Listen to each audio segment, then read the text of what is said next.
What's happening? We are back and we are looking this time at the best champions of each level for High Elves Faction Wars.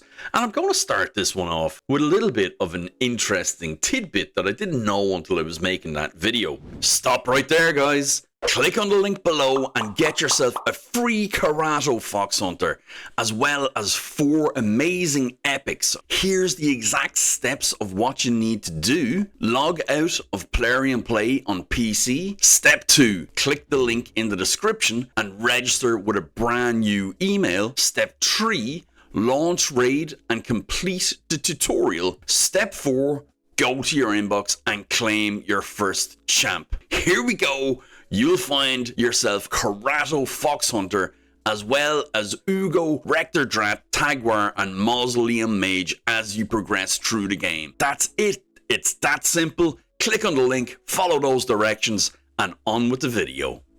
And this one here that we're talking about, there are no commons in High Elves. So I wonder, is that actually like a design choice, that they are actually High Elves, they are the pinnacle, the heights, so there's no such thing as a commoner in High Elves, okay? So I just thought that was a little cool tidbit.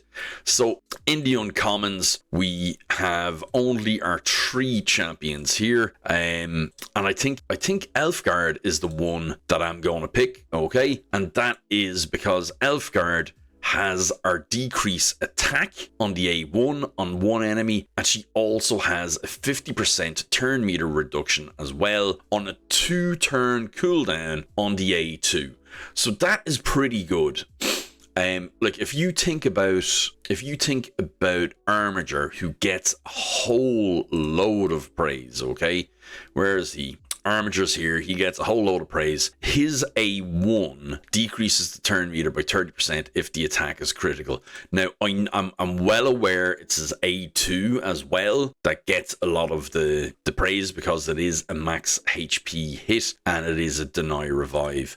But he's equally as important for this, is generally getting used on a 2-turn cooldown, even though it's the A1, because he's using this every second turn, and then back to this for a 30% reduction if critical. Well, our girl, what's her name again? Elfguard actually reduces by 50% every second turn. She's actually really good, and if I had known that possibly in the free-to-play, I think she might have solved some of my spider woes as well, because every second turn, 50% turn meter reduction is pretty nice. So look, that's my pick. We don't need to belabor the point or anything like that. Build her fast with accuracy, get her background to this often, and she'll help you control whatever waves you're on, okay? So when we look at the rares then as well, guys, we have a couple of good options here actually. High Elves is stacked. We obviously have our starter in Elhain that we know is a decent nuker. Extra hit on the A1, AoE on the A2 with an extra chance of critical, so you only have to build with 85% of crit rate. Increased crit rate on this champion for 3 turns if the target's killed, so it doesn't actually help you out having 30% increased crit rate if you kill a target. And then attacks all enemies 2 times on the A3. So she's a grand nuker. If she was your starter, you have her built already, so that's a handy one for Faction Wars Hard.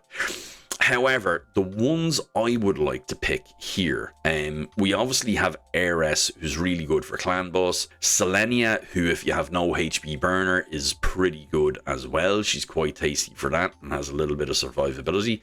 I think my 3 here, and I'm not picking 3 from everything, I'm just thinking Reliquary Tender, decrease attack A1, needs a lot of books though. Decrease attack A1, removes all debuffs from all allies and places a continuous heal on them for 2 turns on a 3-turn cooldown.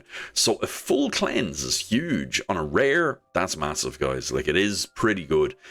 We tend to forget about rares and forget about how useful some skills are, because we have so many options. But when we come into a restricted space like Faction Wars and stuff like that, this becomes way more important. Faction Wars and Cursed City will teach you that, and special rooms in Doom Tower, you know. Then we have a revive. So revives one ally 30% HP and fills their turn meter by 30% as well. So if you were stuck for a reviver, definitely a good choice. The two I'd go for, she's an option. I think it'd be between Prosecutor and Apothecary. So Prosecutor, kind of for the same reason actually, but attacks one enemy 2 times. Each hit has a 20% chance of decreasing the target's turn meter by 10%. Attacks all enemies, 50% chance of a big decreased speed debuff for 2 turns, and that's on a 75% chance on a 3-turn cooldown. That's pretty good. Like AoE, that's massive, guys. And then attacks one enemy 3 times, increase accuracy on her for 2 turns, and each hit has a 30% chance of placing a massive heal reduction, 100% heal reduction for 2 turns as well. And that bucks up to a 55% chance as well. That's on a 4-turn cooldown. But this here and this here are the bits that I'm talking about that makes her, for the same reason as Apothecary. Basically, they're coming at it from different directions, okay?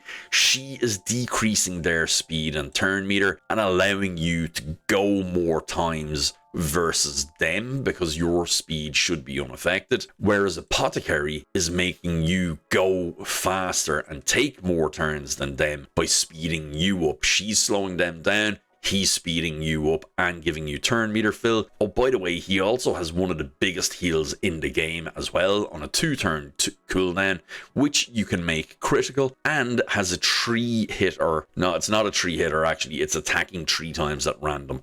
So they are different things. That could go on to 3 different enemies or 1, you don't know. If it is a single target, it will hit them 3 times though. So I'd probably, from the rares, we have to go with Apothecary. He is just so useful. Increased speed, increased turn meter, massive big heal, triple hitter or 3-hitter random is just huge. Okay, so definitely that would be my pick. Then looking at the epics, guys, we're talking about faction wars hard here, okay? So there's a couple of options here, as there is everywhere, guys. We have to be open to that, all right?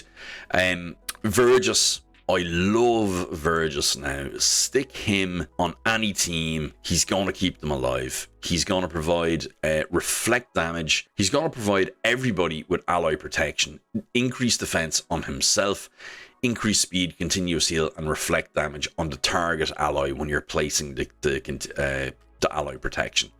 That's huge for keeping your team alive. As well as this, then, he has a 50% chance of placing reflect damage when he attacks, and he also has a passive that kicks in that places a shield on him equal to 10% of his max HP whenever he loses 10% or more of his max HP from a single hit, or his active effect, which it goes on a 1-turn cooldown, places a 15% continuous heal buff on this champion for 2 turns every time their HP drops below 50%. Now, I would love if the old Frenzy set came back, because that would be picture perfect for this guy. If he got turn meter increase for his health being lowered and had this passive, he'd just be unkillable. He really would. But he keeps your team alive so well, guys. Stick him in a Guardian set with this passive. Like, he's never going to die. He's going to be passively taking their damage, and then he's going to be actively taking their damage. So he's so tanky. He's so good at keeping your team alive. So he's option number 1. Option number 2, in my opinion, is Neldor. So Neldor is going to provide you with a freeze on the AoE. It is a 3 times at random, same as Apothecary that we spoke about there, but a good chance of controlling the enemy waves. On the A2, decrease attack and decrease accuracy, but that's on 1 enemy 4 times, okay? So it's a quad hitter, but it is on 1 enemy. And then on the A3, AoE decrease speed, all enemies, and heals by 30% of the damage dealt. So that's more control as well, and better speed differential with that decreased speed. Of course, if you have Prosecutor that we spoke about, you don't necessarily need him, but he is an epic and he does bring more. Actually, he's 98 speed. I wonder is Prosecutor faster than him? Now, whenever an ally places a freeze debuff, this champion has a 30% chance to attack with their default skill, which will also has a freeze. So that's kind of specific to Fire Knight, but a good control champion. Now, we have a couple other options here. Skiramis, stun on the A1, has AoE decrease attack on the A2, and fills his turn meter for 10% for each buff that has its duration decreased. And then an AoE provoke all enemies for 1 turn and a counter attack, which means he's going to provoke them with this, then have the counter attack up, and he's going to hopefully stun them with this and steal their turn meter as well. So pretty good champion, very, very good crowd control. I'm more and more a big fan of control over just destruction, because you have to control is actually the easier, more reliable way when you're advancing in the game of getting through waves and stuff like that. And Faction Wars is waves, so having that control is going to be huge, and having decreased attack on an AoE is going to be massive as well. So Skiramis is big. Then of course we have Royal Guard with the AoE max HP nuke. And do I want to talk about any of these? I don't think so. I love Andresia, but I don't use her at all. But she is very good. We have, I think we're good with that. I'm happy with those choices there. Now up to the legendaries, guys, and it's Arbiter's home team. Okay, so you have to give her a shout out. And if you're giving Arbiter a shout out in Faction Wars, you probably can't go wrong with pairing her with Incarnate, right? So that's not a bad pairing. Incarnate does bring more survivability with the ally protection and the strengthen. She also brings a big shield and strips random buffs from enemies. She also has a provoke on the A1 on a single target, but also has a chance of counterattacking when Arbiter is hit. She needs a redo, and this needs to be brought up to a bigger percentage, and just a couple of little things that will make her better. She also keeps Arbiter alive and resets the cooldown of Destiny's Call skill for any ally Arbiters when she's killed, basically meaning she can be revived straight away. And she also does, there we are, yeah, places unkillable. She does a get out of the way, Mr. President, and saves Arbiter whenever Arbiter's about to get killed, okay? So very good champion for survivability paired with Arbiter. Look no further. And then I think I'm going to say Ethos for nuking through those waves, especially if any of you shout out to Sam. Sam has the best videos on YouTube for Raid Shadow Legends. And they look after the world record Discord in Raid for Raid Shadow Legends. So if you haven't seen it recently, Sam Solstice works on doing the videos for all of the world record, and I think her latest video is basically nuking through all the waves. Now it's not their account, it's somebody else's account, but they do the compilations, and all the world records for all of the faction wars that are currently active. And Ethos is just nuking through the waves, getting to the boss on the High Elves one. So Ethos can't be overlooked for that reason for sure. But for survivability and control, my man Islin here, provoke, decrease speed, and ally protection with a huge big heal as well for himself and the team. That's like he's actually one of the best tanks in the game, and just doesn't get the play testing because of Wixwell, because Wixwell came out basically. He just outshone him. And then Autorion for the max HPs, the AoEs on all skills, the self-buffing and extra turn. He's another champion that's going to be exceptionally good. All right, finally, the mythicals. We only have one choice, and that's going to be Galatir. Galatir is going to bring you just about everything. Turn meter fill on the A1. He's going to bring you a full debuff cleanse on all allies and a heal by 25% of his max HP. Also fills turn meter of all allies by 15% and places a block debuffs buff on them for 2 turns. So that's turn meter fill on 2 skills, and then on the third, revives all dead allies with 50% HP and 50% turn meter. Also places a perfect veil buff on all allies except himself for 2 turns too. With the passive, he receives 5% less damage for each 100 res on this champion, which stacks up to 25%. That's insane. Prevents this champion's death and keeps them alive on 1 HP when receiving fatal damage. Then equalizes their HP. The HP level of this champion will be brought up to the average HP level of, which is insane. It's massive. So that's only one form. Then on this, block active skills, decrease resistance and stun. If it's placed by this champion. So he attacks AoE and decreases the turn meter of all enemies by 10%. Decreases the turn meter of each enemy by an extra 5% if they're under those debuffs placed by him. Okay, so he places block active skills on an AoE on the A2 after removing all buffs from all enemies. So bye bye stone skin, bye bye block debuffs, and he doesn't get any counter attacks from that. And then also, if that's not enough, increases his accuracy, so he's able to do all that. Then places a decreased res on all enemies for 2 turns and a stun debuff on all enemies for 1 turn. And by the way, he's ignoring 20% of your resistance while he does that.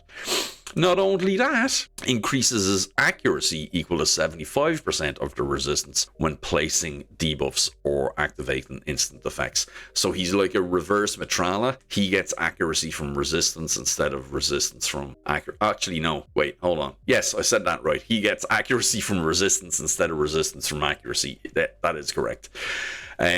So yeah, you're sorted if you have Star Sage Galatir. But those are my picks for the High Elves, guys. Obviously, we have Fina, who is going to be the boss, the clan leader for if you have a load of High Elves. That's not going to be a bad shout at all. Let me know what you think. Did I miss out any of your favorite High Elves, guys? Did I miss out any good picks from this team?